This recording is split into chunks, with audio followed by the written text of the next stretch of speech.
projet de conversion du gaz du lac Kivu en électricité, du projet d'installation de micro-barrages hydroélectriques dans 33 sites répertoriés à travers la République démocratique du Congo. Ce sujet était au menu des échanges entre la Première ministre et Paul Hinks, directeur général de la société My Hydro.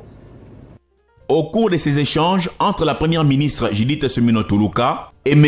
Paul Hinks, directeur général de la société My Hydro, et face à la menace toxique du dioxyde de carbone présent dans les profondeurs du lac Kivu, à l'est de la République démocratique du Congo, le gouvernement veut lancer un vaste chantier d'exploitation du gaz pour la production d'électricité. C'est un projet intégré que nous faisons, extraire le gaz, le convertir en électricité et de distribuer à la population de cette partie du pays.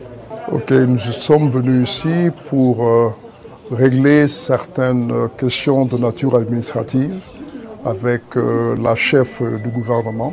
L'extraction régulière du gaz du lac Kivu va permettre à la RDC de diminuer les risques qui pèsent sur ces cours d'eau. En effet, les fonds du lac Kivu contiennent d'importantes quantités de gaz toxiques qui, en cas de tremblement de terre ou d'éruption volcanique, risquent de s'en échapper. Un danger justement redouté lors de l'éruption du Nyiragongo en mai 2022. Paul Hinks estime que l'exploitation de ces gaz va favoriser les investissements dans l'est de la RDC.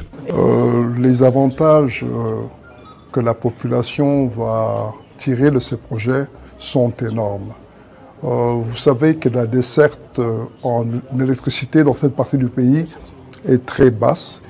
Si nous parvenons à l'augmenter à travers ce projet, cela bénéficiera aux populations du sud Kivu, du nord Kivu, et éventuellement plus tard de l'Ituri en passant par Beni et Butembo.